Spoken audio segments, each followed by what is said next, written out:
On this episode of Race Talk with Lane and Eugene, Mr. Kenneth Chamberlain Jr., social justice activist and founder of Westchester Coalition for Police Reform, speaks on the topic of families affected by police violence.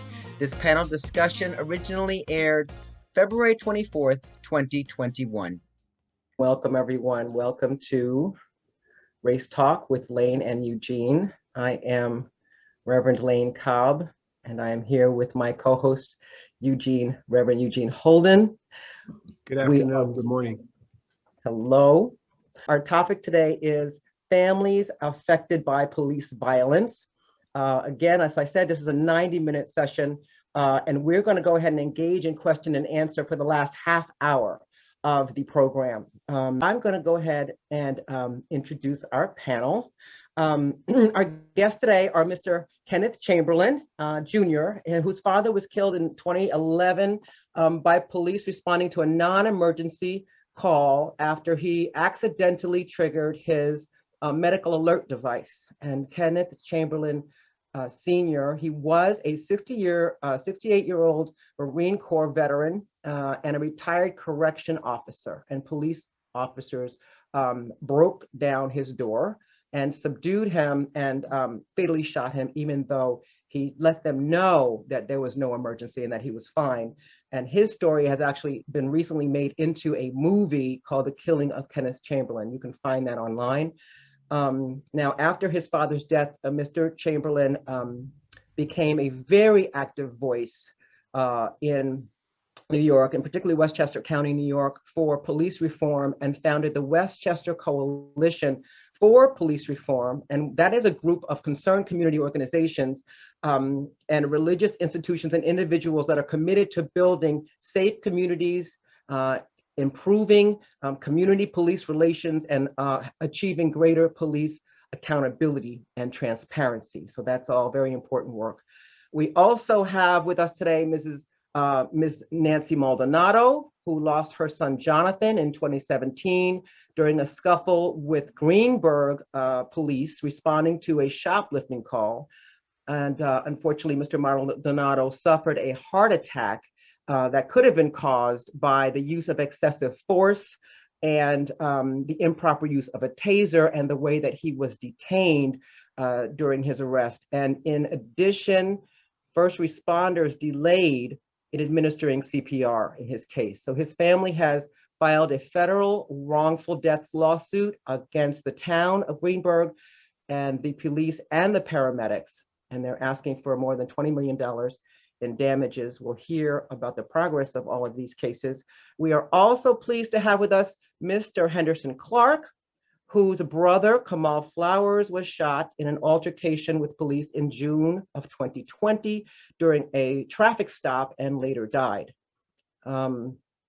And his family and friends and some members of the African-American community are calling the incident a questionable shooting after a questionable traffic stop. A Westchester grand jury declined to charge the New Rochelle police officer who shot him, Mr. Alec McKenna, in any wrongdoing. So we'll hear about that. And Mr. Mayo Bartlett, Esquire, is joining us today. He is the prosecuting attorney in the Chamberlain case.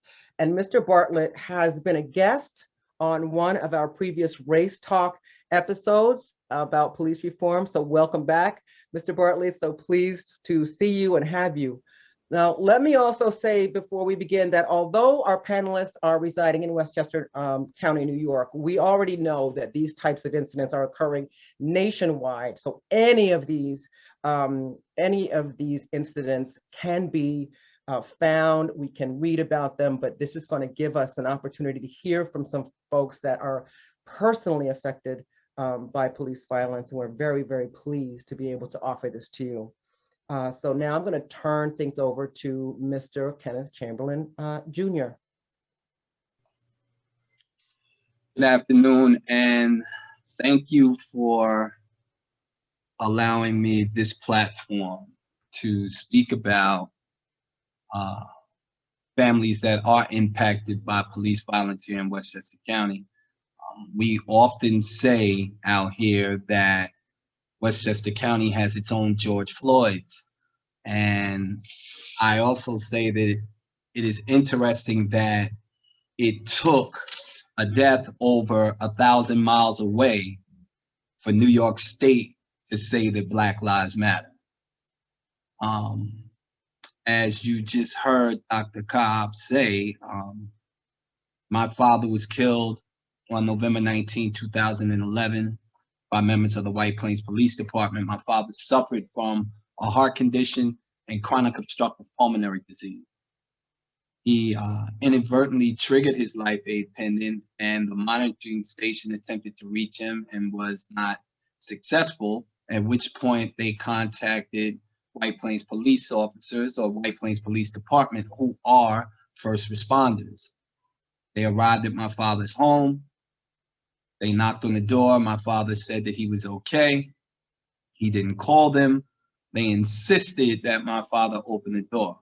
But keep in mind, again, they were responding to a possible medical emergency, not a crime in progress.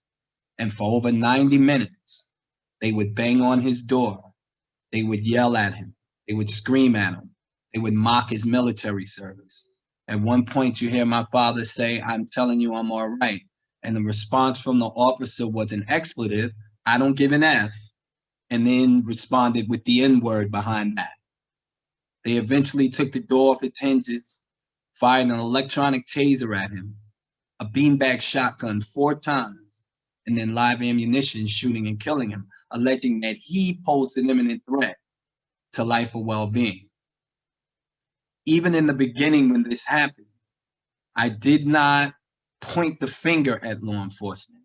In fact, I actually said that if my father did anything to cause officers to have to use deadly physical force, I will walk away.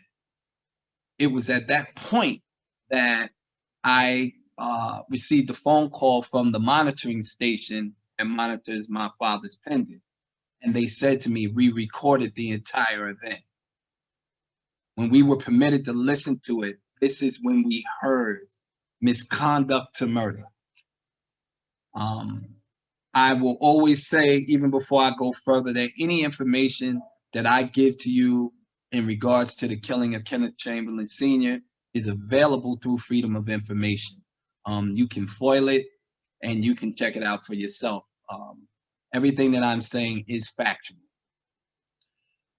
The Westchester County District Attorney at that time promised a full and fair investigation.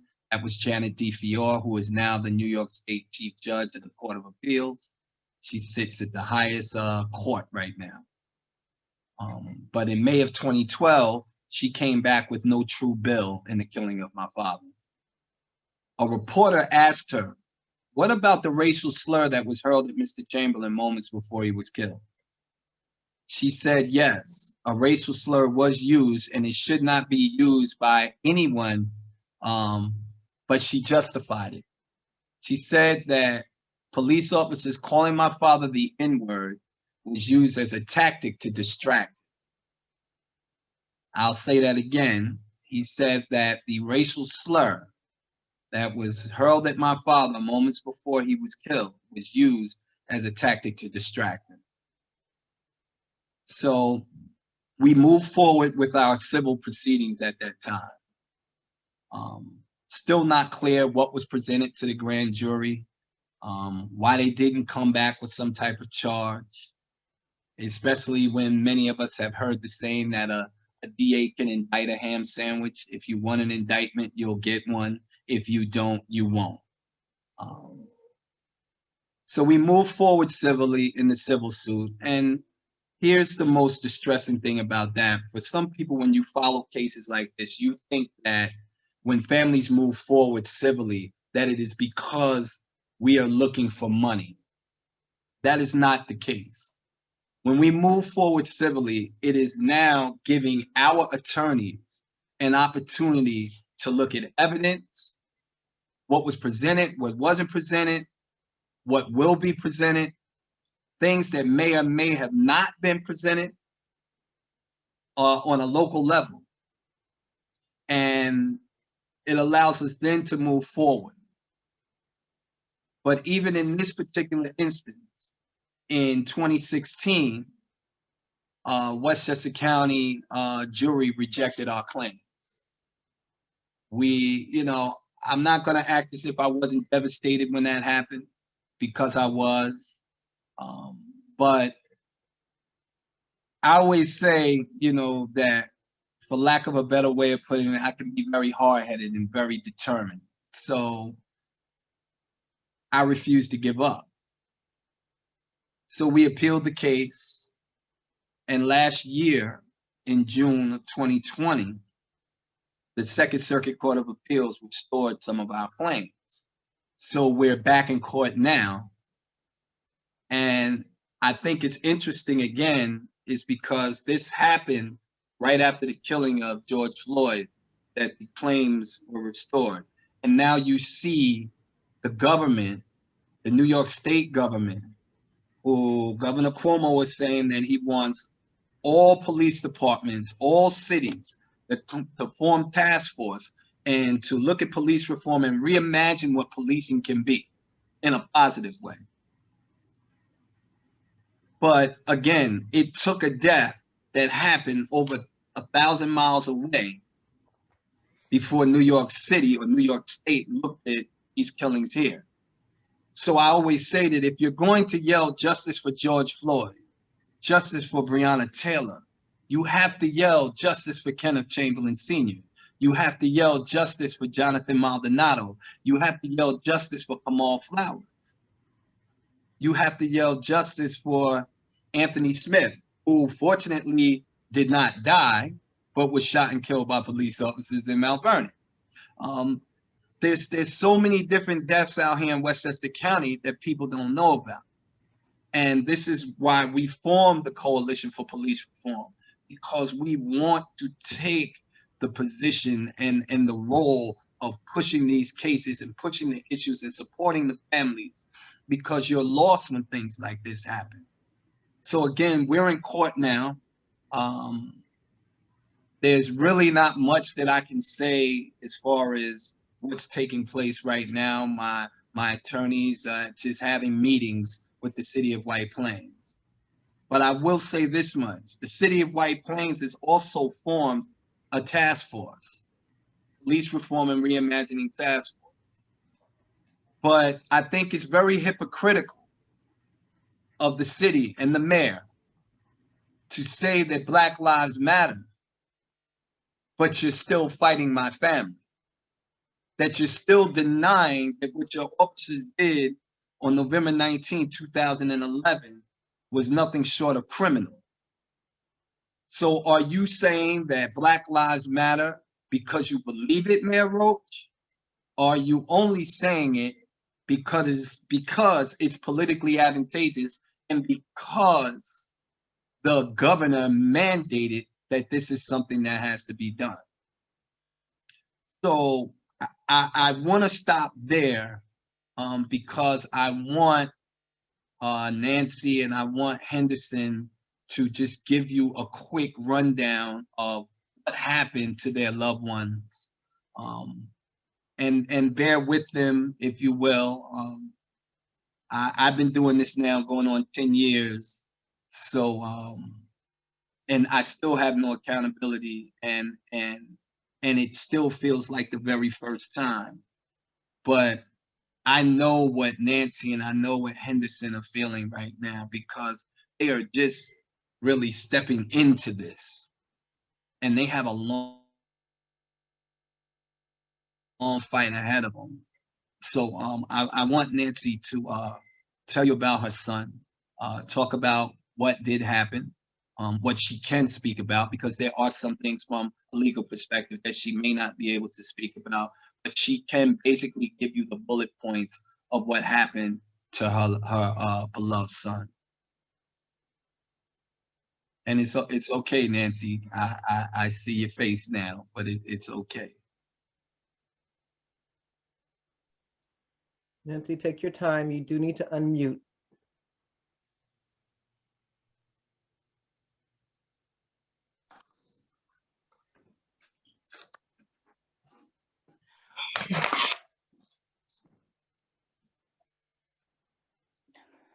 This is hard, but thank you. Thank you, Ken, for inviting me. Thank you for inviting me, Ken. You've been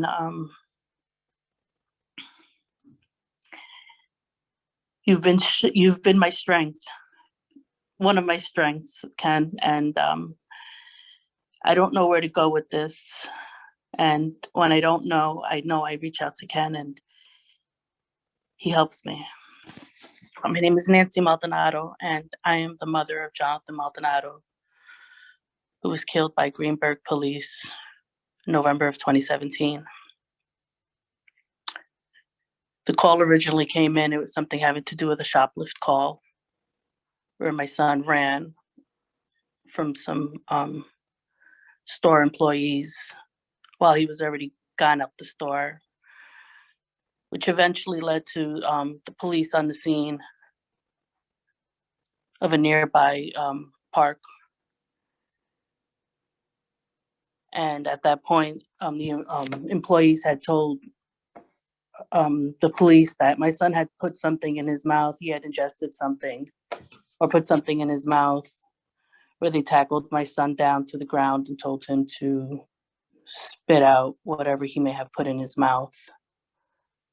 And within seconds, the second cop arrives and the third cop arrives. It's not seconds, minutes. And my son was tasered while laying flat down on the ground by the third police officer within 7 seconds of his arrival. He already had 2 officers on him. When he was tasered the second time, I was told his body became lifeless.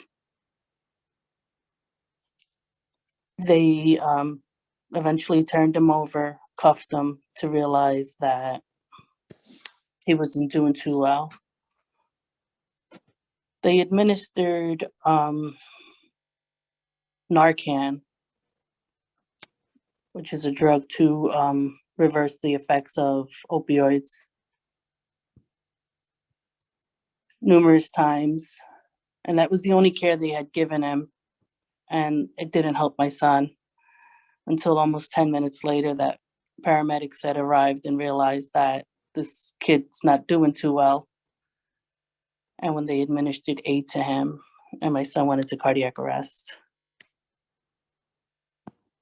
Westchester County medical examiners wants to blame this all on drugs, but our own expert says this was cardiac arrest due to the taser and positional asphyxiation, respiratory distress. So I've learned that for many cases, of course, no cops ever get indicted for any of these things or even get brought up any kind of disciplinary actions.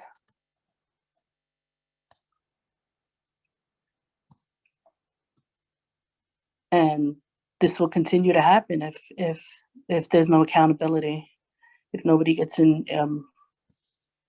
Attorney General's office, DAs. They need to not blame the victim. It's always the victim's fault on anything. I mean, you can have a true angel walking down the street and it'll probably be his fault for his death, you know, and they need to look into these cases more and not just blame certain things. Give it a chance for a trial. Let a jury figure it out and not just maybe one person.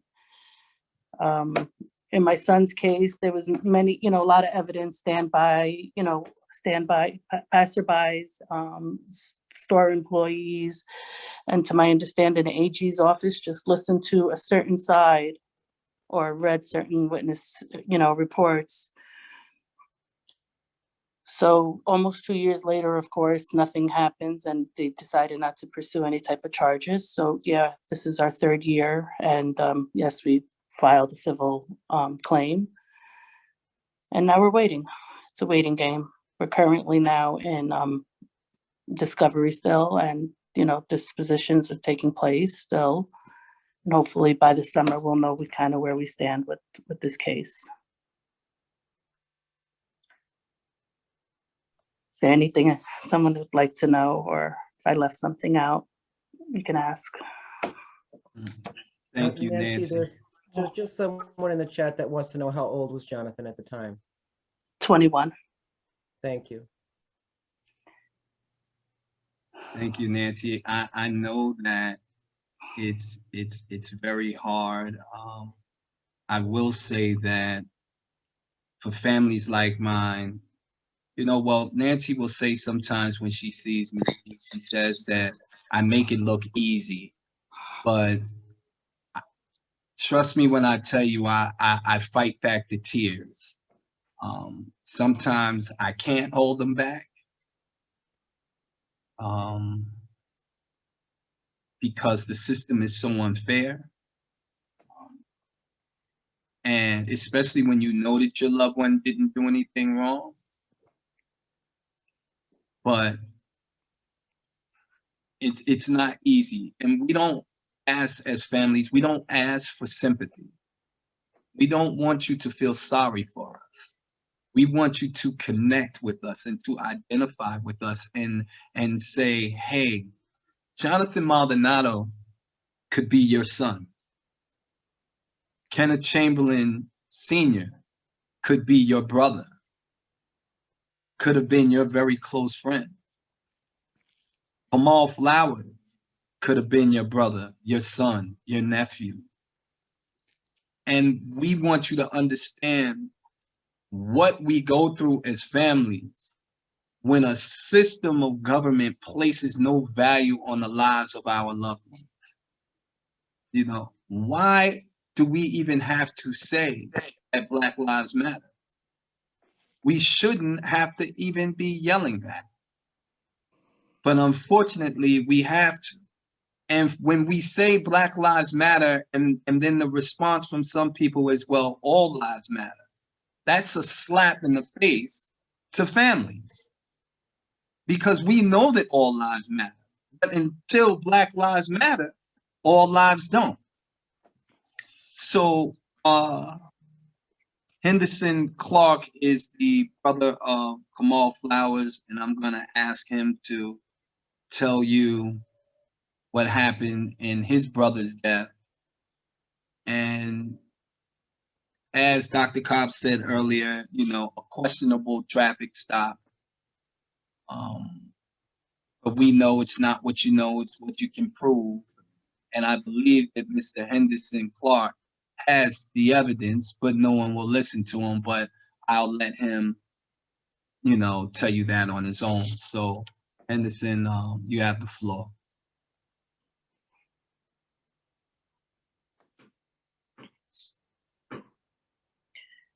Take yourself off mute, brother. Thank you.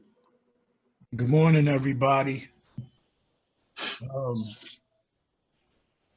I want to first send my deepest condolences to everybody who's lost somebody, especially Miss Nancy Maldonado and my big brother, Kenneth Chamberlain Jr., who's absolutely been my rock and my conductor during my storm.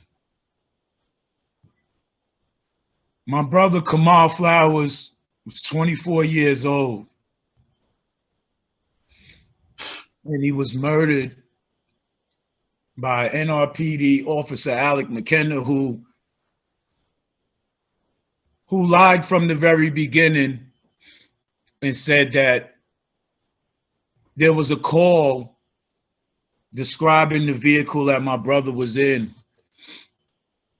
and this vehicle was supposedly riding around the city of New Rochelle causing problems, and that was 2 days before he was murdered.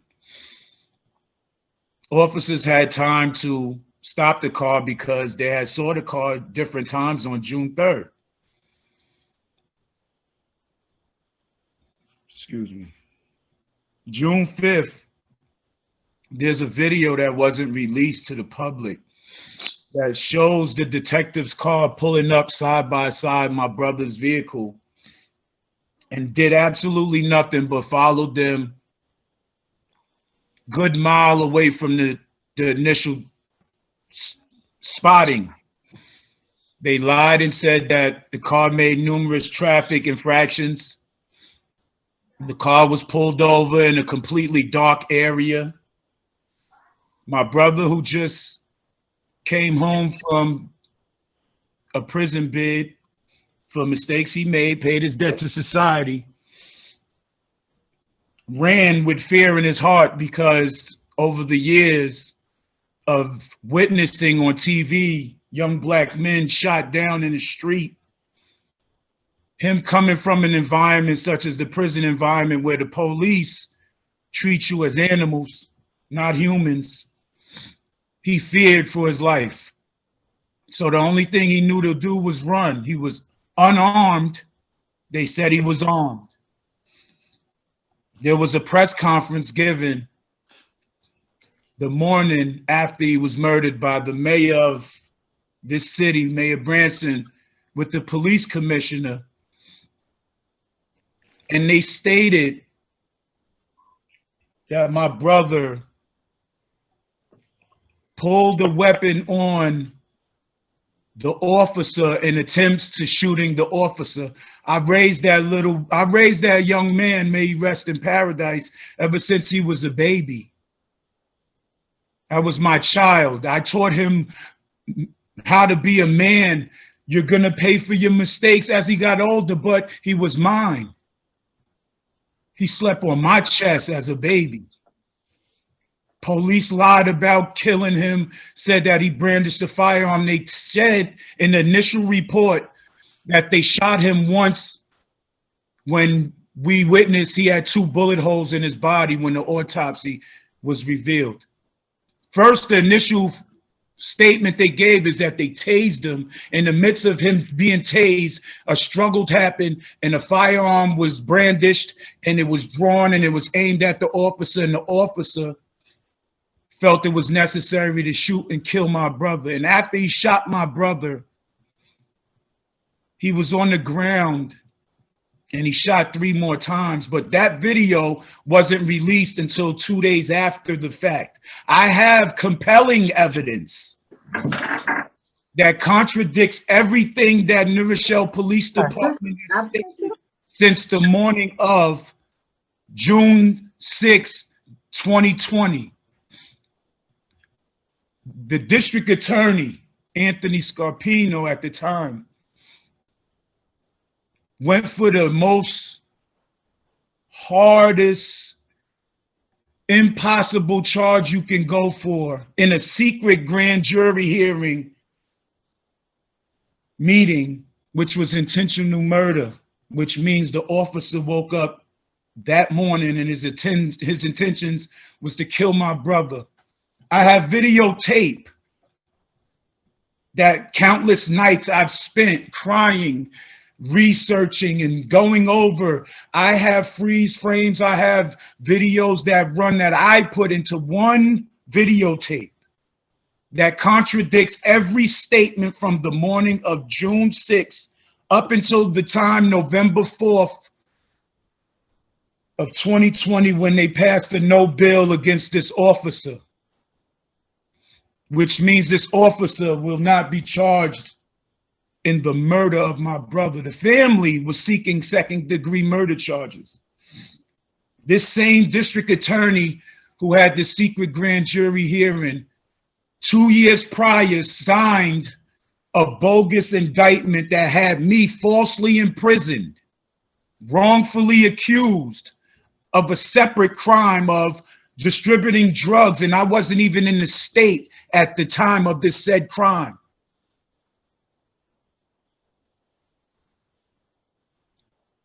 It's like for decades, I'm 43 years old, and ever since being a young black man growing up in a neighborhood where my neighborhood has been targeted by police officers that aren't from my community for promotional gain.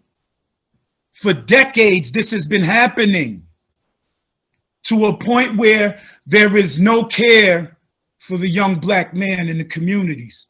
And this is just not my community, it's across the nation. We are tired. We want to be heard. And my brother, who was taken in cold blood at the age of 24 years old, a father of 2 children, They said that he had brandished the gun, but they also released after they found a no bill against this cop that they found DNA from a fingertip of my brother on the trigger, but they never disclosed the DNA from the handle of the gun or the clip of the gun that they quote unquote said that he inserted the slide back of the rack when they said he pointed it and slid the rack back in attempts to fire at this officer. That wasn't disclosed. I have videotape that draws questions to where Officer McKenna's second partner could be or could not be remotely planning a weapon.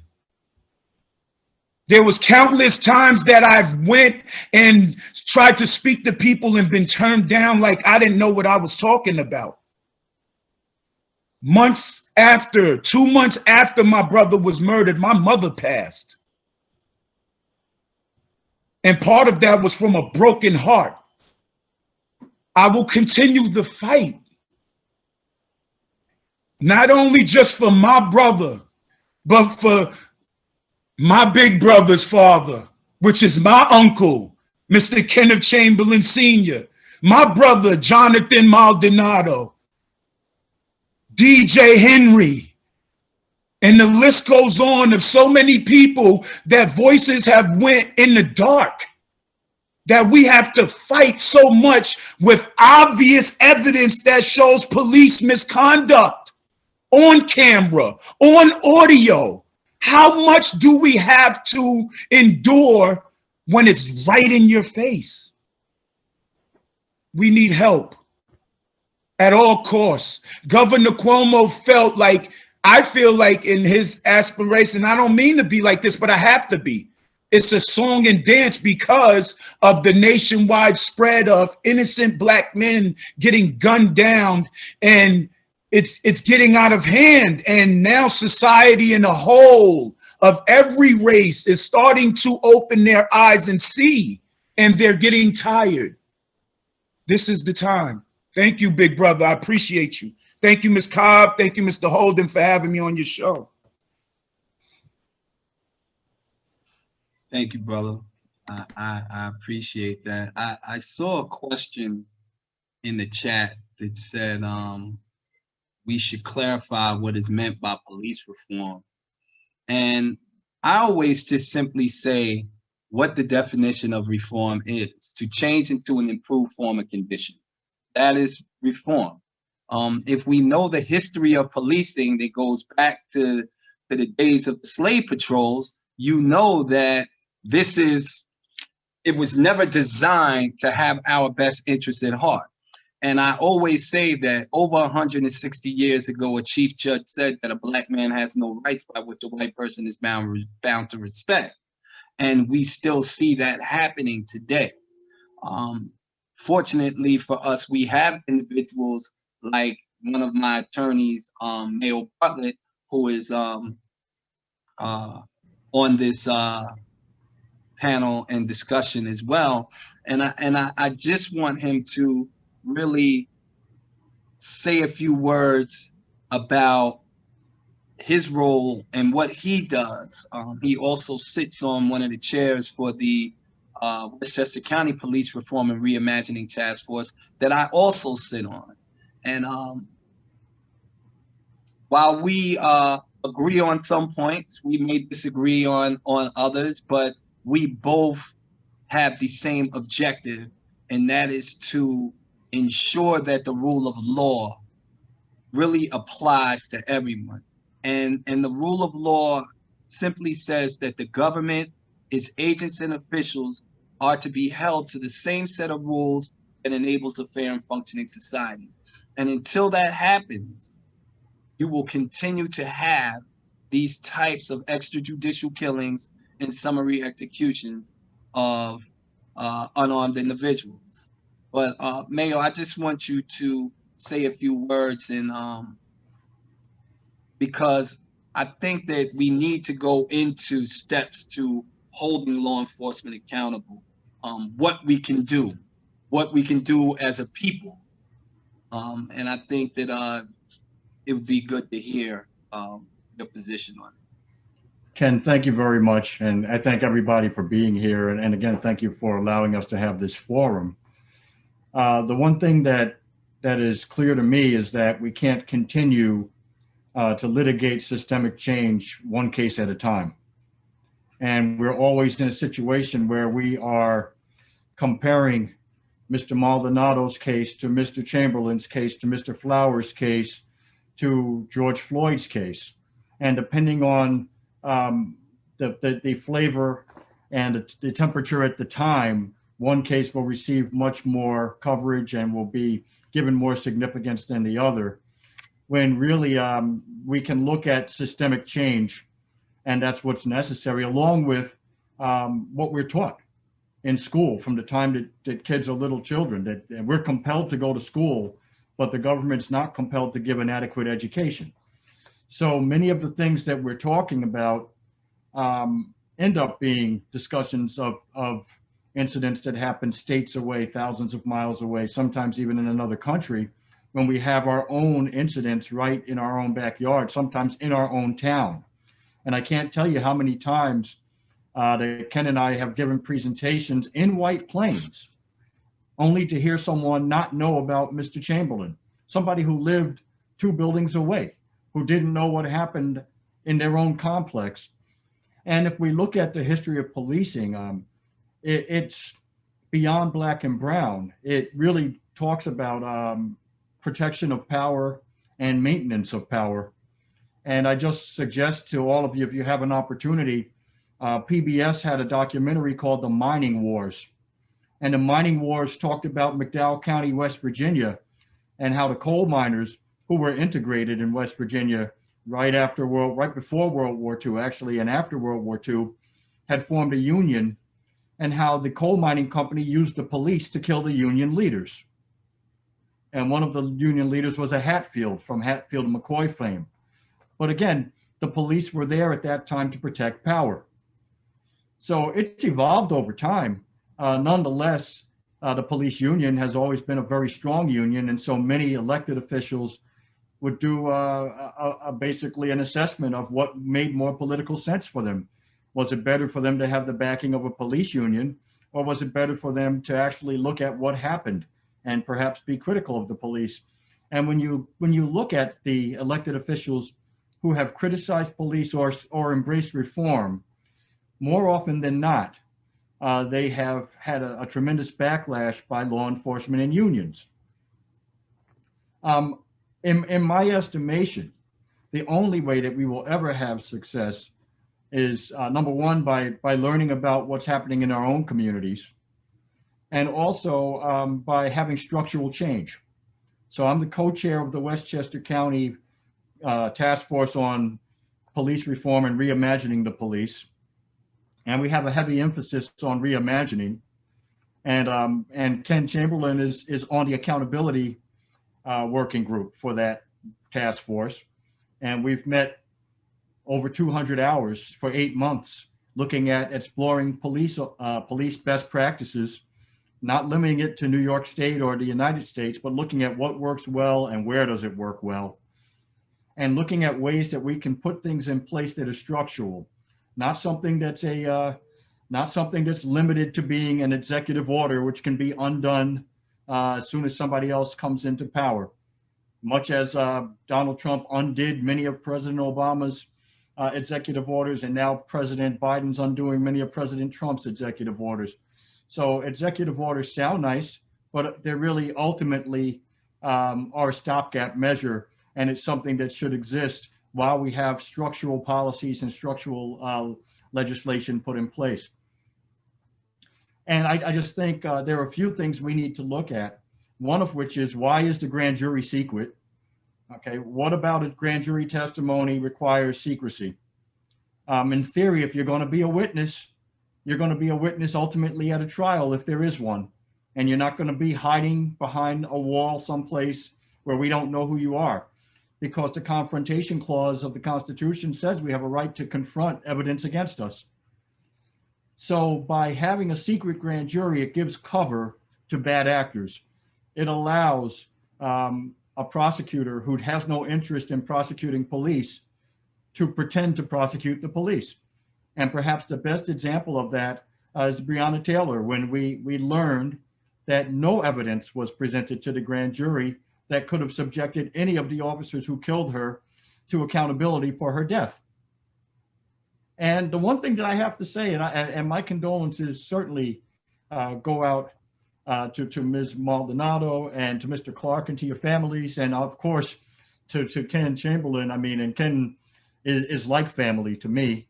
But at the end of the day, how on earth can you trust a system when you don't know what the presentation is going to be? So maybe it is an actual intentional murder, but maybe it's multiple things. If any of us engaged in any misconduct, we're probably not going to just be charged with one thing. There's going to be a prosecutor and a police officer who are going to be combing through the penal law to figure out what we can be charged with. That's why you find people charged with a 17-count indictment, a 95-count indictment, because you put every single thing you could in there. Okay. Now, did they give, in Mr. Chamberlain's case, the grand jury an opportunity to determine whether there was manslaughter? Did they allow them to determine whether maybe some of the officers didn't act in bad faith? Maybe even the shooter didn't act in bad faith, but maybe he was criminally negligent. Maybe it should have been a criminally negligent homicide. Maybe, and to me, it's a bit more than maybe. I'm the former chief of the bias crime unit for the Westchester County DA's office. There's no protocol in any police manual that I'm aware of that says you use racial slurs against civilians or anybody else. So why was there any charge for aggravated harassment for using racial slurs against Mr. Chamberlain? And then the other thing is, who responds to a medical call in that fashion? Would any of us expect that to be the case? And if so, you probably block the ability to call 911 because you might call it by mistake, and who knows what could happen. So when you stop and look at all of these things, we need systemic reform. Some of the things that we had proposed were an Office for Police Accountability. And Ken knows I have never been a proponent of a CCRB, Civilian Complaint Review Boards, because my experience with them was that they never had teeth, and it was an illusion for the public to believe they had something they didn't actually have. And in fact, Ken and I had gone to Yonkers, I mean, now probably 7, 8 years ago, and listened to police officials suggest to the people that they had a CCRB. And it was only when we asked questions such as, does this body have subpoena power? And the answer was no. Do you have designated investigators? And the answer was no. And then finally, have you ever found that any of your police officers ever engaged in misconduct? And the answer was no. Now we're talking about a department that had been in federal receivership. A federal court thought we needed a monitor for that department. So to tell me that there was nothing found ever wrong defies logic. It's almost like the state of Alabama or Georgia saying they've had no hate crimes because it's voluntary for them to designate a crime as a hate crime. So they just don't report them. So if you were to look, you'd think that those are the best places for people who are minorities to go and have good interactions with their neighbors and their law enforcement. So when we look at things like that, it's clear that we have to have a structure that we can trust. And we now have a proposal for an Office of Police Accountability, which has subpoena power, which would allow all of the municipalities in the county to actually opt in. And we actually had experts come from all around the world. And we had Brian Corr from NACOL come, and he was the one who drafted President Obama's 21st Century Policing Report. And he listened to our suggestion and told us that in his estimation, we have the possibility of being the first body of its kind in the country. And that may sound nice, but we're less concerned about those types of statistics as opposed to having something that actually works that the people can trust. And what's interesting to me is so far, many of the police I've talked to throughout the county are interested in it because officers who do the job well don't fear things like this any more than those of us who are not routinely committing crimes are worried about what the penal law says, because we don't expect to be subject to it. We don't think we're going to commit a crime. We've also looked at licensing of the police to make sure that the police have the same licenses that everybody else has. If you want to be a barber, you have to get a license from the state of New York in order to be a barber in New York State. If you're going to be a plumber, electrician, teacher, social worker, nurse, lawyer, doctor, you got to have a license. If you want to be a private investigator, you need a license. And if you get into a fight or have a DWI, they may not renew that license. So you may find that you can no longer be a barber or a licensed electrician, teacher, social worker. And for many of these professions, you're a mandatory reporter. So as a teacher or social worker or a doctor, if you suspect child abuse, you're obligated under the law to report that. So we're looking for a reporting requirement for the officers, where every officer has a duty to intervene against their fellow officers, irrespective of the rank. So you could be the brand new officer, and Officer Chauvin is the one who's been there 20 years and he's kneeling on George Floyd's neck. You are empowered to stop him from doing that. Not only are you empowered, you are obligated to, and your failure to do so can result in you being disciplined, just like a nurse or teacher would be. And then we're looking also at requiring continuing law enforcement education, where the police are required to engage in a particular number of hours of education for de-escalation skills. How do you interact with someone with mental health issues, where they're required to have their own mental health screening, and there's a review of any complaints against them to determine whether they are still appropriate people to be police officers. That includes lawsuits that may be pending. And then one of the things that we looked at that I think could be pivotal is requiring the police to be accountable in the form of financial accountability. So right now in New York State, if any of the cases, if Mr. Flowers, if Mr. Maldonado, if Mr. Chamberlain, if any of the families are compensated, and I put the quotes there because you can never be compensated for the loss of a loved one, ever. It can't happen. And there's not one person on the other side who would trade one of their loved ones for any amount of money. If so, I don't want to be around those people. Something's wrong there. But what I would suggest is that if we win our cases, then the city pays. The municipality will pay. So ultimately, the taxpayers will pay in some form. So in fact, if Mr. Chamberlain's case is successful, to some small degree, Mr. Chamberlain's going to help pay for whatever the settlement or the result is, because it's going to come out incrementally out of his tax dollars as a citizen of the state of New York and a person who lives in White Plains.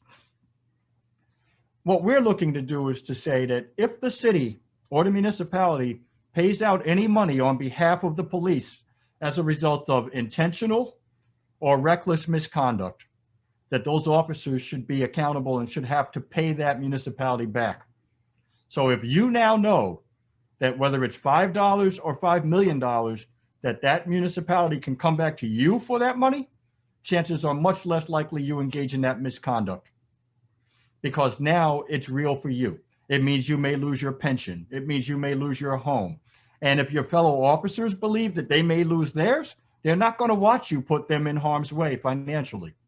So I think that will go a very long way. Now, unfortunately, that requires statewide legislation. So that's a recommendation that the county had made to the state, as well as the licensing proposal.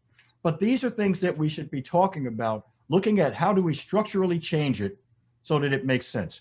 We've had proposals to structurally change the grand jury for many years.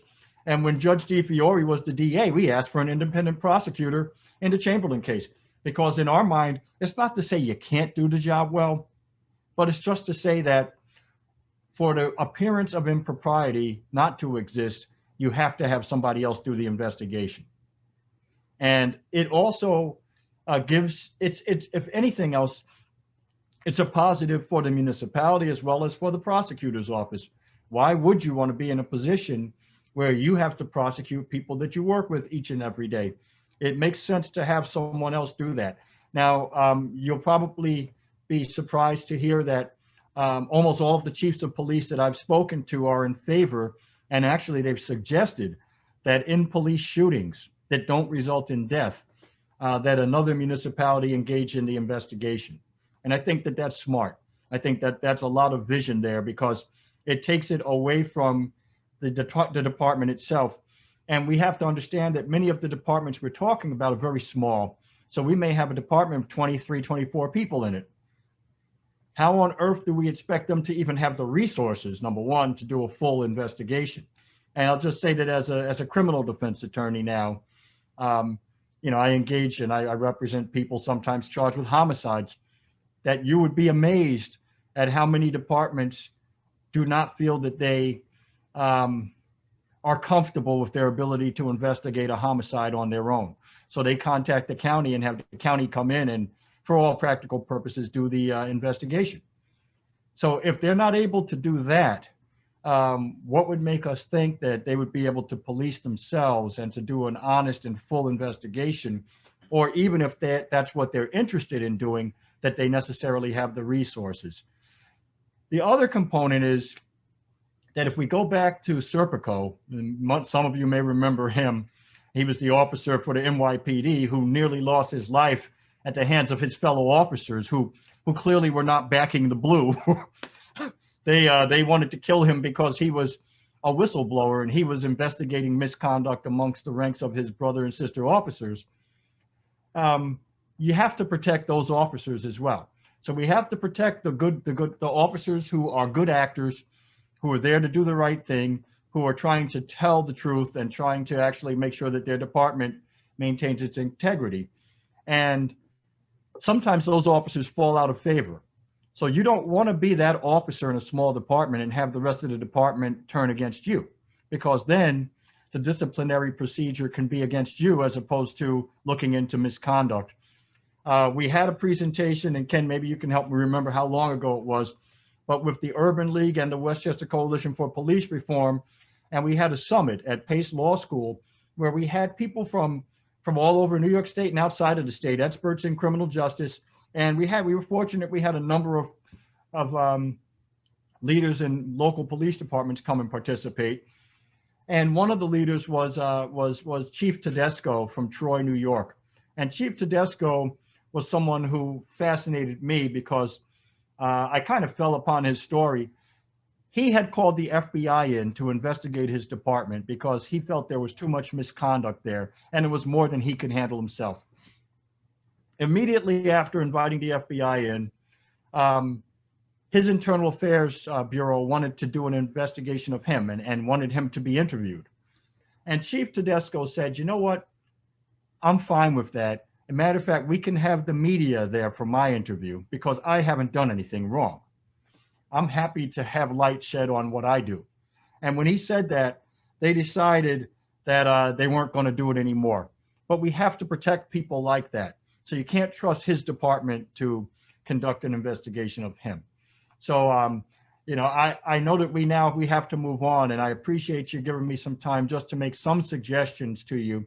And perhaps this is a body where we can come back and maybe this body might be supportive of some further initiatives in New York, and maybe we can be supportive of initiatives outside of New York that can help us all have faith that wherever we go, whether it's within our state or outside, that we're going to get the same competent, diligent, and professional policing. The last thing I'll say is that in New York State, only 25% of the police departments are accredited. 25, 1 in 4. The rest of them are not accredited. You wouldn't send your child to a school that's not accredited. Okay? I wouldn't hire a doctor who doesn't have a license to do my surgery. And in Westchester County, one of the wealthiest counties in the world, but certainly in New York State, only 1 out of every 2 are accredited. So that's something that we have to look at. We've suggested that it should be mandatory for every department to be accredited. If you lose your accreditation, then in my estimation, you should no longer be a department. So I just appreciate you for your interest and for taking time, and I look forward to listening to the discussion. Thank you. Thank you, Mayo. You know, it's interesting that Mayo has conversations and has had conversations with some law enforcement who seem to be on board with the recommendation of the Office for Police Accountability. But I've had this conversation, and we've talked about this before, and we talk about training, but the biggest issue here is accountability. People ask me, what does justice for Kenneth Chamberlain Sr. look like? What does justice for Jonathan Maldonado look like? What does justice for Kamal Flowers look like? It looks like accountability. If you hold these officers accountable for these egregious acts that they commit, then there'll be some semblance of justice. Total justice would be getting our loved ones back, but we know that that can never happen. And I've had people ask me, well, you've been in this fight now going on 10 years. And I said, yes. And there's been no accountability yet. And I said, that's correct. What do you attribute it to? And I'm very honest about this. And I say it is failed Black leadership. And, you know, I believe that, you know, one's works is more important than skin color. Okay. So, and I want for my brother and sister what I want for myself. But I also know that our Black leadership has a history of not stepping up and doing what needs to be done in the communities. Now, I have some people that get upset with me when I speak like this, but I have to be honest. I have to talk about what I have experienced. Many people don't know that I've been walking down the street, minding my business, and police cars will roll by with tinted windows and crack the window and call me a troublemaking N-word and then keep driving. I've had conversations with people who have told me, make sure you wear a vest if you're out there speaking. You know, telling me, brother, you're doing a lot and your life is in danger. One of the things that hurt me a lot was, well, first, let me just say 85% of my support base is white. Out of the Black people that support me, 90% are women, not men. When asked why we don't have that many Black men supporting a fight like this, I really don't have an answer other than to say that I believe that many of us have developed some form of Stockholm Syndrome, that we've begun to side with our abusers. That if I tell you that Kamal got shot down the street, what did Kamal do? You see, automatically we think that Kamal did something. How do we not know Kamal is a college student on his way to grad school or law school? We don't know that. We automatically form this opinion. We've seen swastikas painted on the opening of the walkway of the Bronx River Parkway. We've seen swastikas painted up at the college at SUNY Purchase. We saw the vandalism of the Holocaust Memorial right here in White Plains. And the Jewish community was outraged, as they should be, because I would have been outraged too. Knowing the history and what happened to their people, they are supposed to be outraged. Knowing what the swastika represents for them, they are supposed to be outraged. And I attended a rally. And when I went out there, I saw all different types of clergy out there. Black, white, Asian, you name it. Everybody was out there. They were denouncing it. They were calling it a hate crime. The mayor of this city said that racism and bigotry will no longer be tolerated in his city, that he is not going to have it. But what happened when a 68-year-old man who inadvertently triggered his life aid pendant was mocked, taunted, called the N-word, and then killed, and they said absolutely nothing? Our leadership said absolutely nothing. And this is what hurts people like myself, people like Nancy, people like Henderson, because we don't get the support that we need in order to ensure that there is some type of justice or accountability in the killing of our loved ones. And we see it happen time and time again. So we always say there's a difference between following a movement and being part of a movement. When you hashtag Black Lives Matter, that does not mean that you are part of a movement. That means you're following it. That means that it is a trending topic.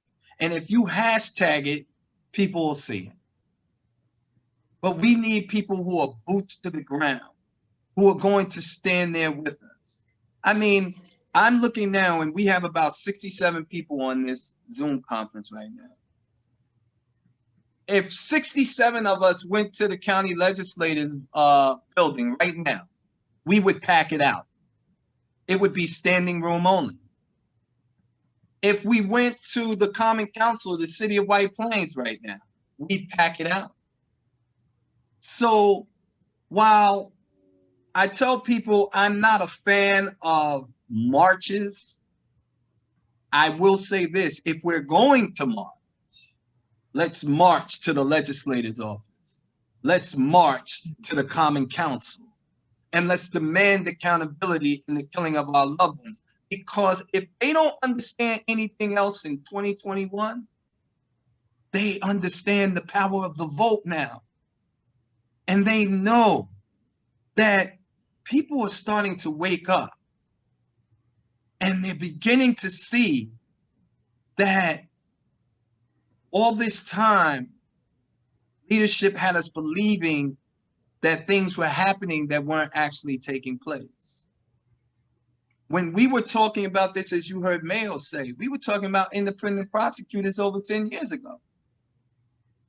And now we have one who I have zero confidence in. I have zero confidence in the New York State Attorney General, Tish James, and I say it wherever I go. Okay, I say it wherever I go.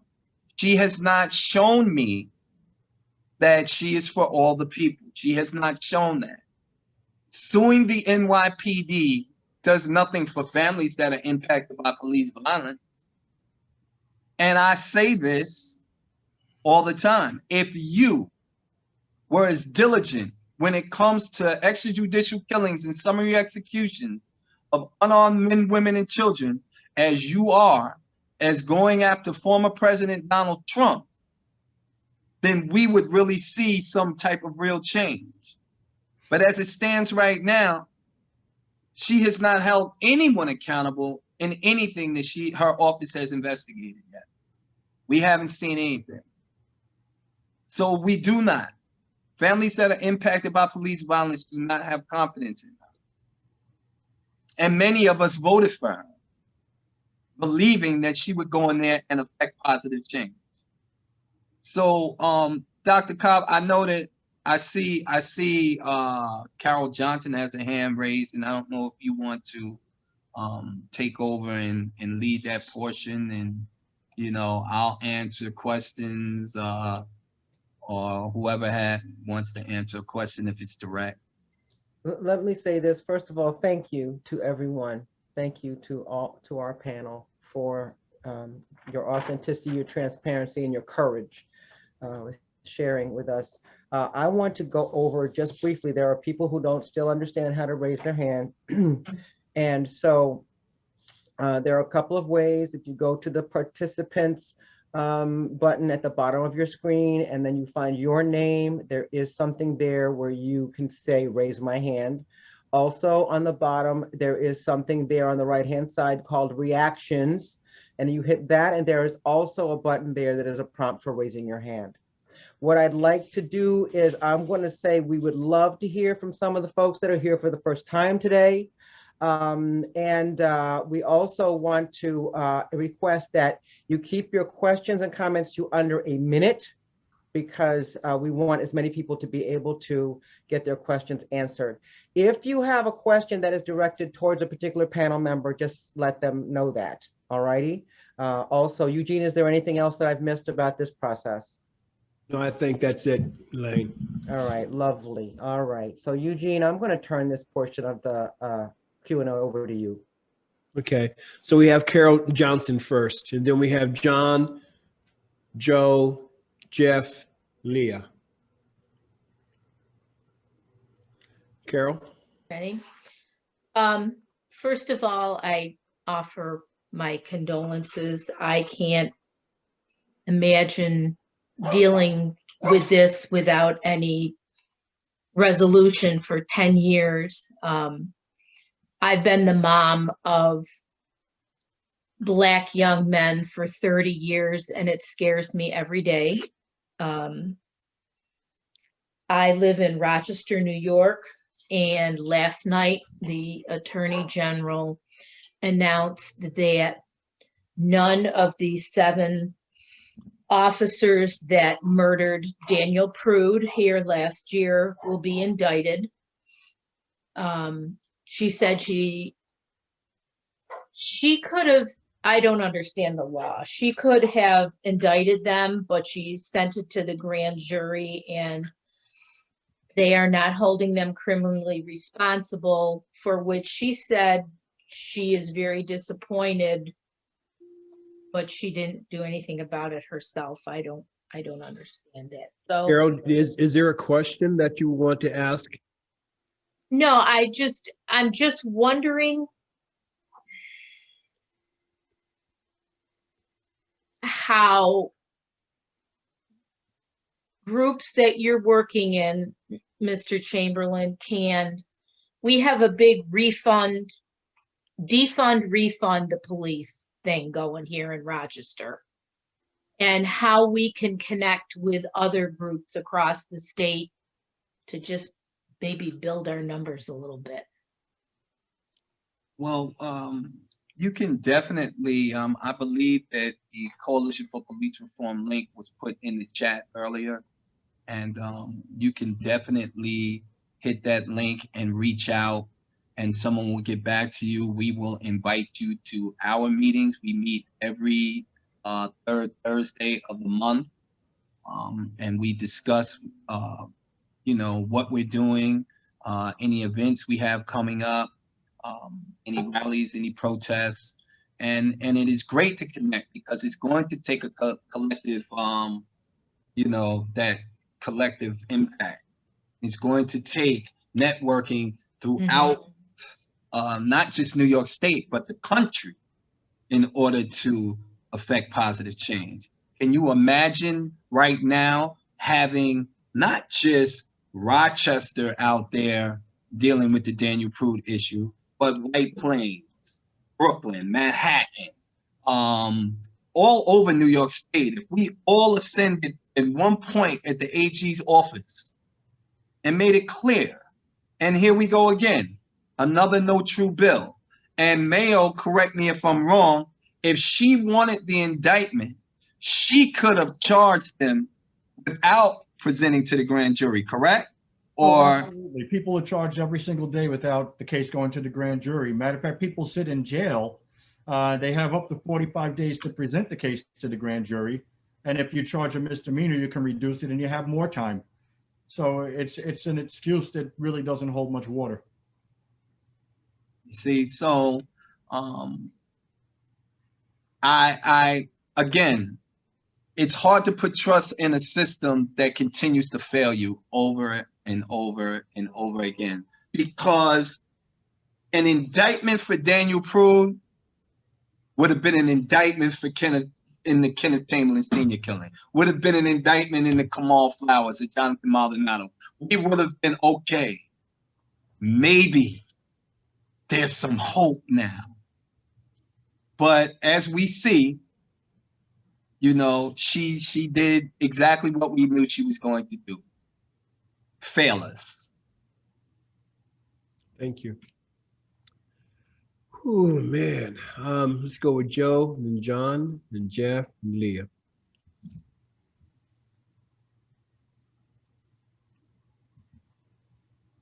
Thank you, Eugene.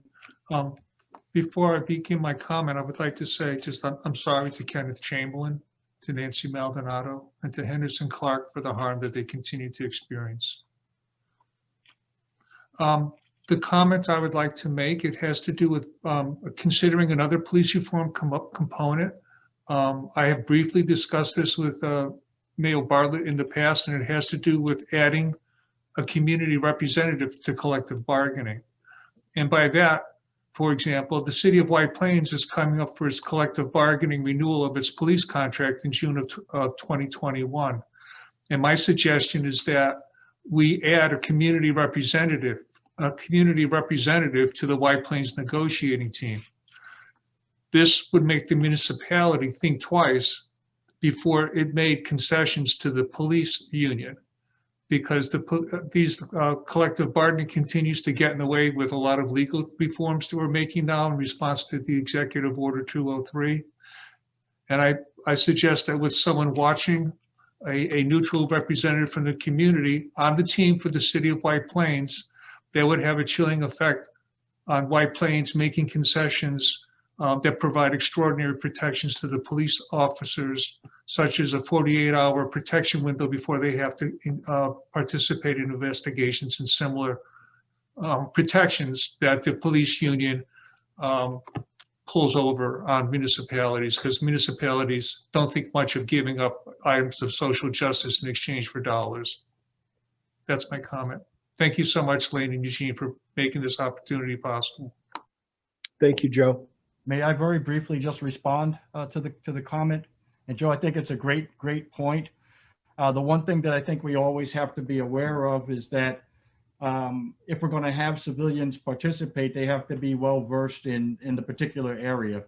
So one of the things that happens is that quite often a municipality may take somebody who's beloved in the community, but that person doesn't have a criminal justice background, or they don't have a collective bargaining background. But one thing I think would be interesting is if they were required to have public comment on it, and if the public as a whole, which generally has no idea what's in these contracts, got a chance to see this contract and say, well, wait a minute, I don't know if I want them to not have to make a report for 2 days. I don't know if we want to allow you to retire at $300,000 a year based on overtime. And that's a direct taxpayer issue where we might get traction. So I think that that's great. The only other concern I would have is just that determining who the civilian is going to be, because more often than not, it's just going to be somebody appointed by the mayor or somebody that came from the commissioner, and that person gives the appearance that they're really there on behalf of the community, but they're really more or less an agent of the department. Just a quick comment, Mayor. My answer to how do you select a community representative would be just like arbitration. The city would have one vote for a nominee, the police union would have another vote for a nominee, and then they would both jointly pick a third member. That would be my approach for making it a fair choice. Thank you. Thank you, gentlemen. John Schwam.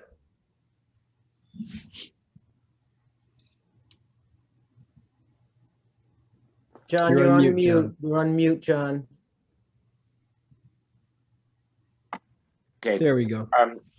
Yeah, thank you to everybody, Lane and Kenneth and the organizers of this. It's very worthwhile. I'd like to share is just briefly about 11 years ago there was a rap fundraiser at a Westchester County High School in a municipality that I'm politically connected in and hold an office of trust, non-elected. It was a rap battle, and I'm friends with Grandmaster Flash, who lives in the Bronx, not too far from me, and I invited him to come. And I've known him for many years. He and I are the same age, and I was going to drive him up there, and we decided to take his Buick Riviera, which has these huge 24-inch tires, beautiful, fantastic car, cost a ton of money to rebuild. And the minute we, figured all the kids would love it, and they did. So the minute we got off the Hutchinson River Parkway to drive less than a half mile to where the school was, one of the police pulled us over. Obviously this is a car that stands out. And I was sitting in the car with him. He was driving. And they said, pulled us over. And they said, the question they asked him was, license and registration. Now, we had not gone more than, 10 to 15 miles an hour by the time we were pulled over.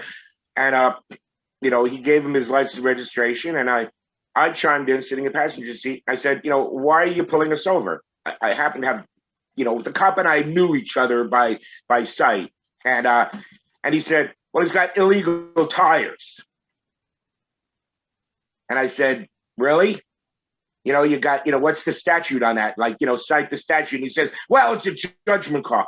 And I told him right away, I said, look, this guy is my guest. We're going to the school down the street where I'm sure they have the rap battle going on. He's one of the guests there. Either you write him a ticket for something, or I'm going to call Janet Di Fiore, and who was the DA at that time, and ask her what the statute is, because we don't got time for this. And he said, all right, take your fucking guy, it's literally what he said, and go to the school. Now, the reason I brought this up is it's, they later, a couple of weeks later, when it came out that it was entertaining to this guy. The cop, oh, I'm going to pull this guy over. This is going to be fun. And that's literally what his mindset was, this outrageous car in a suburban neighborhood, I'm going to pull him over and have some fun. And I didn't say anything. But, that's kind of the problem. It's not law enforcement. It's like, oh, I'm going to have some fun with this guy because I can. And that's kind of like what I think the big impetus of retraining. Cops aren't there to like have fun harassing people because they think it's fun. And so I'd like to know what you guys think about, instead of focusing on enforcement and recrimination, which obviously has to be done in egregious instances like killings and beatings. But instead of focusing on reform, because nobody really knows what that means, let's focus on training so cops know that, they don't have they can't use their power of, that they have, for their own entertainment at the expense of others. And I think in some of these really egregious instances where people were killed also, like the one where, they knocked on the door for an hour, horrible. That's my question. Should we really focus on a reform of training so these guys don't have this kind of attitude, that we can get away with this stuff and have incidents deteriorate as horribly as they do because of this attitude? Thank you, John. Any other panelists want to? Do you guys have any comments on that? I mean,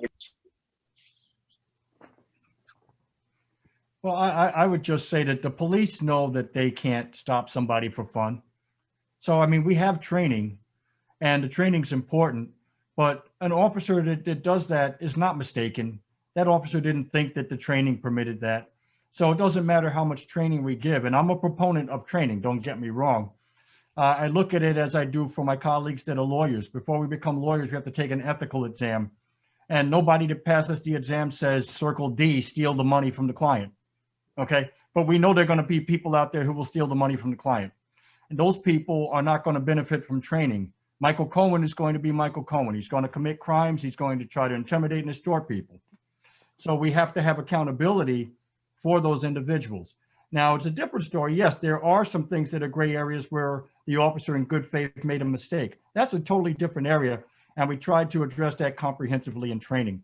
But for the other people who are bad actors, in my estimation, they should be treated as anybody else who violates the penal law. And so far, we've not really had a lot of interest from elected officials in putting them in jail. And you can see it right now from the impeachment hearings to watching what happens with the other elected officials, or even Bernard Carrick, who went to prison for a very short period of time and now is on TV, or Ollie North, who sold drugs to children on behalf of the United States government and now has a TV show. So until we all collectively say that, there's not going to be a pass for you, you're going to go to jail. And to me, they should go to jail more than the average person because they have the full knowledge and have abused their power. I think that will really help clarify things. And if they believe, if they're not shocked when they do get held accountable, that's when we'll stop having to have these conversations. Thank you, Mr. Bartlett. I want to just remind everybody who's in queue to, keep your questions and the lead up to the question to about a minute, and ask, a question of these beautiful people who have said yes to being here on this panel. We have Jeff Tomlinson, then we have Leah Nelson, then we have Jermaine. Jeff? Sure. Hi, Ken and Mayo. It's always great to hear you guys, and I look forward to continue work with you. Mayo, you said a number of things today that really helped move me off of the being a proponent of CRBs. I've been a proponent of CRBs for a number of years, and I think you've made some very cogent arguments against that and the need for something greater than CRBs.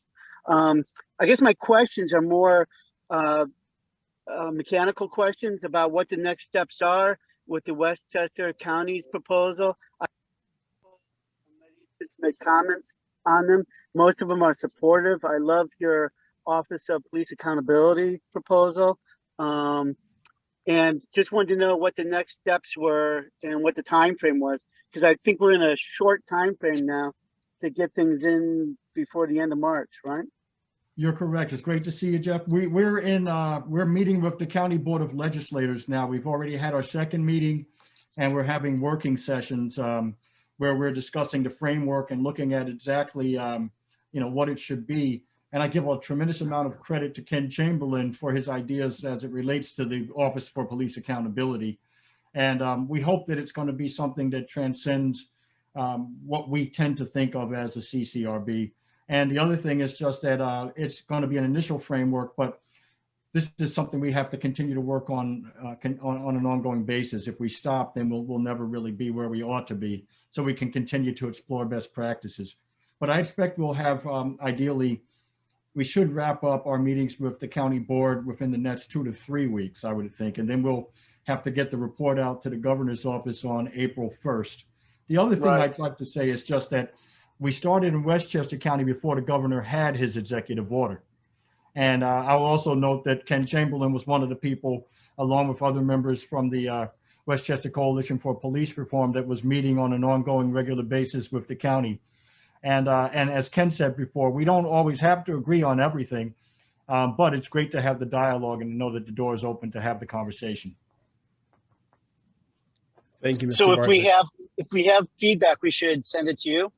Yes, you can send it to me, but if you go onto the website for the Westchester County, there'll be a link where you can send it directly to the appropriate place for the task force. And I'll try to see if I can find that and put that in the link in the chat. I'm sorry.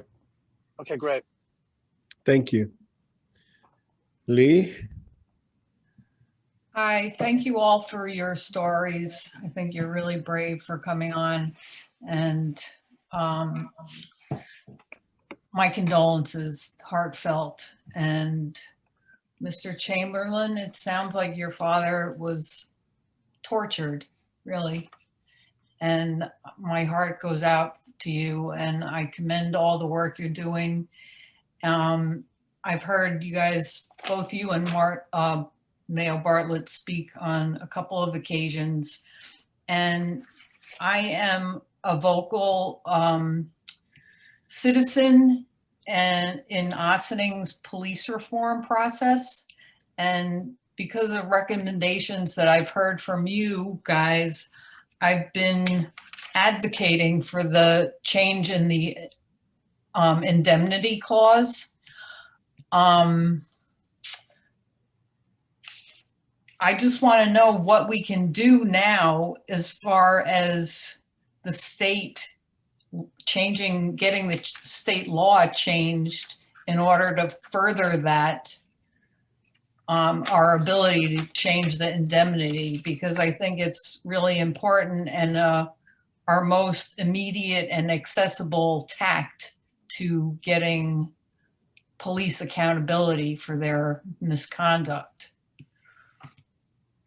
What can we do to further the state's action on this? Thank you. Very briefly, I think that it's important to work with our state delegations. So whoever the elected officials are from the state should be ideally met with. Hopefully they're on the same page. And then you can also contact us at the county as well. I put the contact information as an email. But if you don't get you can also contact me directly. I'll put my information in, and it's probably better to call me just because, emails sometimes go to spam. But to the degree we can have more municipalities working together, advocating for the same thing, it increases the likelihood of success. I just want to also say something about that as well. So one of the things that I often talk about, and, I just say, call me Mr. Accountability, because that is going to always come out of my mouth. Accountability, accountability, accountability. How do you get accountability? You get accountability with consistency. Okay. When there's consistency, then you can have accountability. We have 43 police municipalities. Okay. And Mayo and I were talking about this before, of how we can get the different cities, towns, and villages to buy into this one oversight body. But I was speaking about the lack of consistency as far as police departments and patrolman guides, and as far as what they're permitted to do and what they're not permitted to do. See, I've always questioned the fact that you have all these police municipalities that all go to the Westchester County Police Academy for their training. They then leave there and they go to their respective municipality to be police officers. Once they get there, the things that they learn inside the academy now are modified. And that's where the problem comes in. So you don't have consistency straight across the board. My argument has always been they all train at the Westchester County Police Academy. So why are they all not just Westchester County police officers? To me, that's more cost effective. You have one major department, just like you have NYPD, and you have precincts. But as I was told, well, the chiefs may not go for that, and some of the towns and villages may not go for that. But it's just something that I've been suggesting for quite some time, because training is great. We all need training. I work for a nonprofit organization and oversee a job development and attitudinal job readiness training program. I'm constantly trained, on how to deal with the client population I serve. So I definitely agree with training, but I also know that there has to be a level of accountability. And you're only going to get that when there is consistency. I can't imagine working at my job, devaluing or making rude, disparaging comments to one of my clients, and they go upstairs and tell my president and CEO that I did that. I wouldn't have a job if she had proof that I hurled a racial slur at a client or made any threatening gestures or remarks. She would say, you're out of here. So why is it that when a police officer calls a 68-year-old black man the N-word and then tasers him and then shoots him and kills him, a district attorney can justify it and say that it was used as a tactic to distract him? And not only would she not let you continue to work, she'd be on this Zoom call making sure you didn't get to speak. Yeah, thank you. Whew, man, we have time for one more question, and that would be from Jermaine Smith. Dean, I apologize, but we are coming down, out of time here. So Jermaine. Thank you guys for having me. It's my first time on these calls. Thank you to Lee and Nelson for sharing. I really appreciate it. This was very helpful to me. I'm a longtime resident of Ossining, work at Pace University, childhood friend of Chris Malone, who was killed in Ossining in 1998. So I went to school with him. My wife now was living in Ossining at the time. I was living in the Bronx at the time of that. But she was childhood friend and still friends with the family. And at that time, she was friends with them. So I'm very involved now in the process in Ossining. And these questions, I have two questions. I think one to Mr. Chamberlain and one to Mr. Bartlett. One is, how do you deal with the misinformation coming from the municipalities around these processes? In Ossining, for example, we keep stating that we have a CRB board and trying to tout that as an example of how Ossining is better than some other municipalities, but that came out of the murder of Chris Malone. So it was a reactionary process that they created the CRB. And on our CRB, we have police officers serving on the board. So it's not a true body that is an oversight of the police department. And when we're on these Zoom calls and we have these conversations, there's constantly these type of statements that are trying to skew the conversation or paint this narrative of how progressive Ossining is and things like that, when in actuality it's not that. And the second part of the question, I think maybe for more for Mr. Bartlett, but maybe for you as well, is how can we really put a stop to the process that's going on now with Executive Order 203 if the municipalities has not been inclusive, if they're not doing what the citizens feel that they are doing? What's the steps that can be taken to try to make the state aware of that, and how we can put some spotlight in these dark places that are happening, that because a lot of municipalities are complaining about the processes going on. So I was just curious as how we can address some of the concerns from the citizens with this executive order that's going on. So I guess, I'll start first, and then Mayo can come behind me and give you all of the legal stuff that I can't give you. I will say one thing that I know for sure. In any instances, when you're talking about police reform, data is very important. They will try to skew data. They will try to make you believe that data doesn't exist. How long did it take for us to realize that Black people are 2.5 times more likely to be shot and killed by law enforcement, and we are 13% of the population? They didn't want that type of information out there. They didn't want you to see that information. So it is very important that you have data.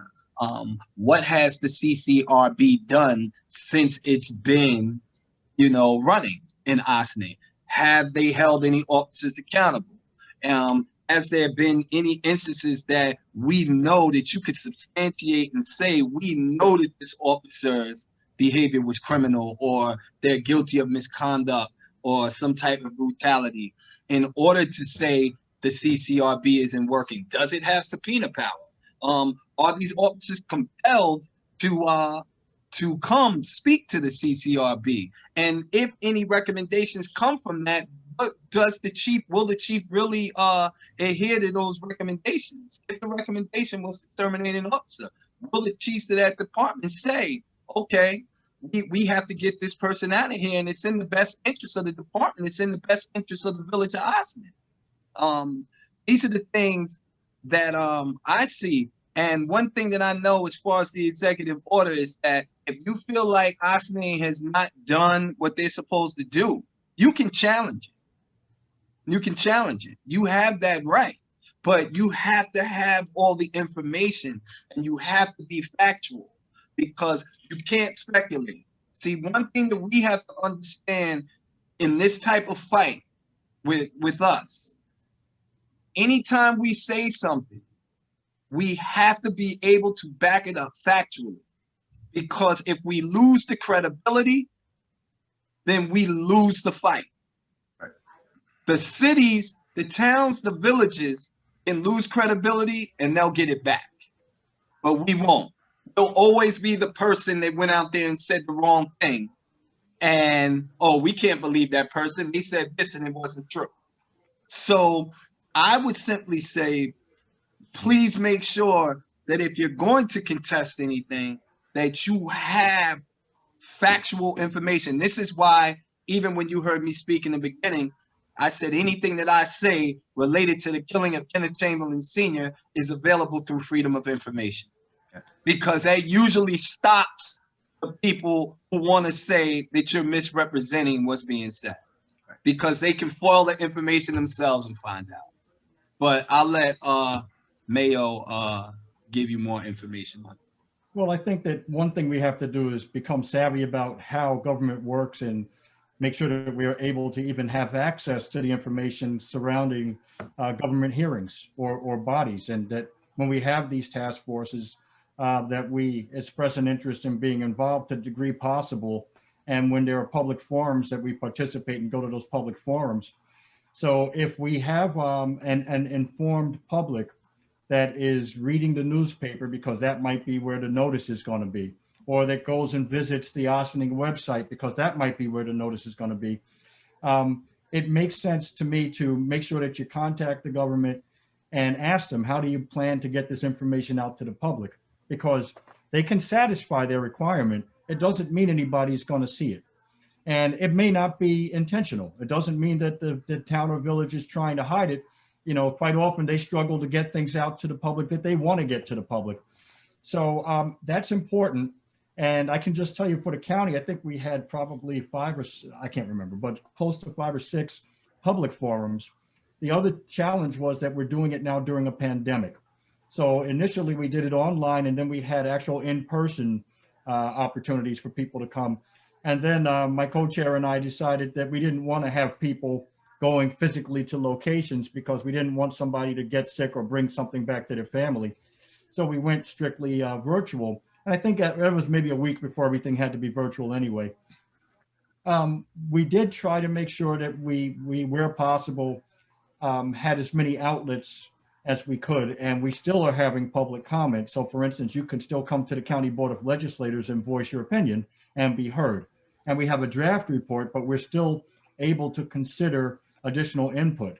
So you may want to go to your local municipalities and inquire what will be done with the additional input, and how can we ensure that it's considered.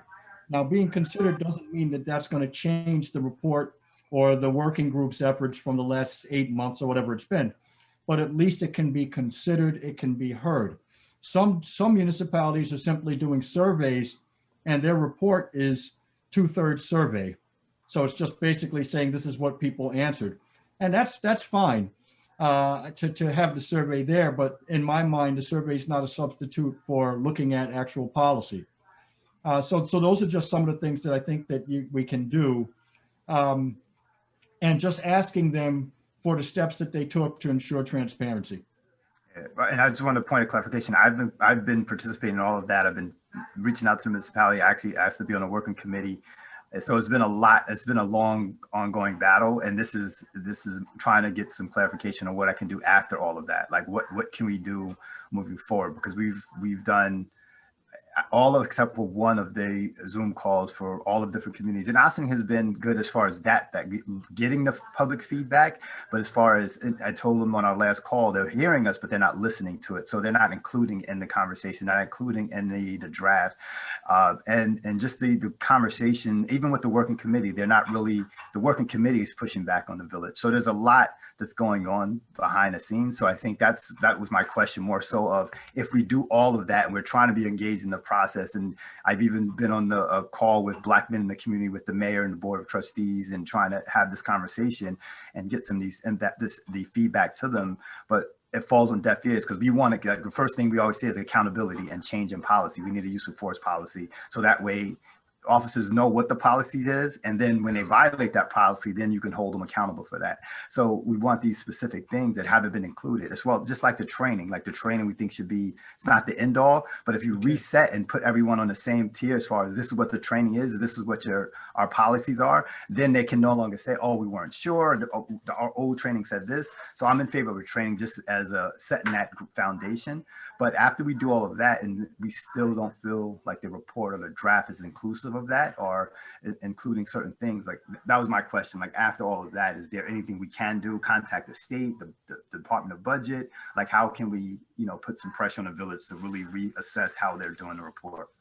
I would find out what the process is going to be in the local municipality. If they're going to have public hearing opportunities, then participate in that. That'll be part of the record, and ask that record be forwarded along with the report. The other thing is, I would ask that they include the police manual on the website. It should be on the homepage of the website in digital form that you don't have to pay for. You don't have to download it. You can just access it there. You don't have to print it. And if that's the case, then you'll be able to see exactly what the policies are, because more often than not, There are policies for use of force. They probably can be enhanced or changed or revisited, but they're probably there. And the other thing is just that a lot of these policies are 800 pages. So in fairness to the officers, I can't remember 800 pages of anything. I need to be able to go and see what it is. So we're looking at condensing some of the policies so that it's user friendly, so that the officer will be able to say, hey, look, this is the policy, or be able to at least access it on an app if they have to determine when can I go into this house. If you're not sure, here's your answer on an application. But also we have an idea of what their policy is. So there are a number of things that are happening right now, even just in terms of equipment that's purchased by the police. And is there a policy for that actual device? Should there be a taser? I mean, from what I've seen, every time a taser is involved, it almost never stops the person. And ultimately, whenever it's in the news, that person gets killed, or else they die as a result of the tasing.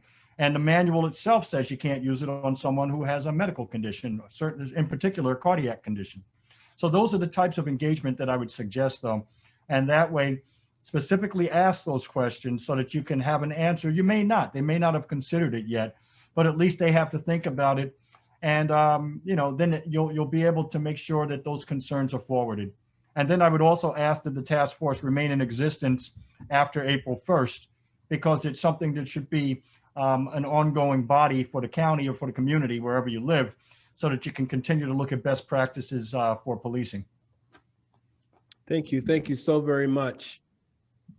Man, what a wonderful, deep, heartfelt, informative session of Race Talk.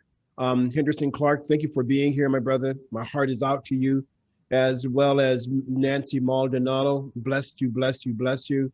Thank you, Mr. Mayo Bartlett, for doing what you do. And of course, Mr. Kenneth Chamberlain, Jr., thank you for being here and shedding light on stuff that has been going on that we did not know about. Lane, is there anything else you want to say? Just want to call people's attention to the chat that I put those links to a Westchester Coalition on Police Reform, and also Mr. Bartlett's shared link about police reform. So those are in the chat, and just thank you. Don't be a stranger. Please continue to join us. Feel free to come back anytime. Ms. Maldonado, Mr. Clark, Mr. Bartlett, and Mr. Chamberlain. You are our heroes, and we need you. And really, just continue to let us know how we can serve you. So if I had more time, I'd talk more, but I don't. And thank you, everybody, for hanging in here 15 minutes longer than we said we would stop.